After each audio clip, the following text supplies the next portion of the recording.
jaajëfal leen ci ànd bi ngeen di ànd ak ñun mbokku internet yu 5M TV Sénégal jaa ngeen jëf ci teewlu bi.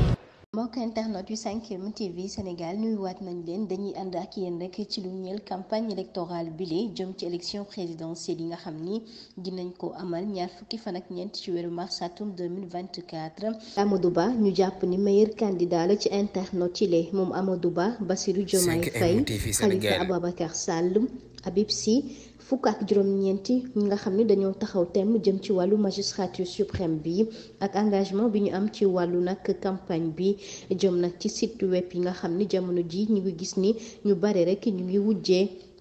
jëm nag ci wàllu vue file ci Sénégal gis nañu loolee sax ginnaaw biñ ko xaymawee ni ñu bare nag ci résultat yooyee parti politique yi ak état major candidat yi kon fës nañ ca kaw ginnaaw rek lu ñeel nag wàllu askan wi la ñuy gën a seetaan ak tamit la ñuy war a gën a xool jëm ci résultat yu tukkee ci yile sondage mu mel ni sax fi mu nekk ni nag moom campagne bi taqar naa seen loolu Mountaga Cissé moom xam-xamam dafa màcc jëm ci wàllu internet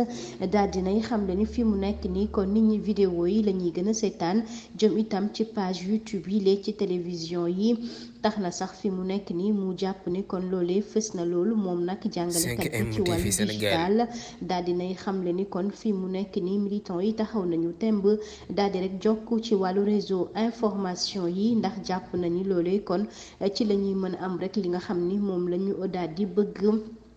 waaye polémique yi nga xam ni tamit moom la ñuy nemmeeku ginnaaw temps d'antenne bi nga xam ni jotuñu ko may rek Bassirou Diomaye Faye moom candidat bu parti Pastef bile jamono jooje nga xam ni fekkoon na ko kon ci kaso bi waaye mu mel ni résultat yi nga xam ni ñu ngi koy gis daal moomee Bassirou Diomaye Faye jiitu na ca kaw ginnaaw campagne bu bette bi nga xam ni moom la ñuy amal moom ak Ousmane Sonko ñu bari itam rek daal di ci topp Cheikh Tidiane Dièye Habib Sy ñoom itam ñu ngi leen di dekk xool jëm ci réseaux sociaux bile ak ku jëm ci ku mel ni Amadou Ba moom candidat ci majorité présidentielle bi ginnaaw googu Idrissa Seck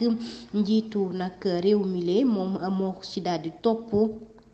ak ñeneen ñoo xam ni tam ña nga ca ginnaaw ci ay candidat moom Mountaga Cissé daal dinay wax ni fi mu nekk ni kon plateforme bi daal dinay gën a yokku maanaam kon ñu koy seetaan gën nañu yokku ndax lépp rek campagne électorale bi moo ko daal di waral jëm ci Bassirou Diomaye Faye ak Ousmane Sonko.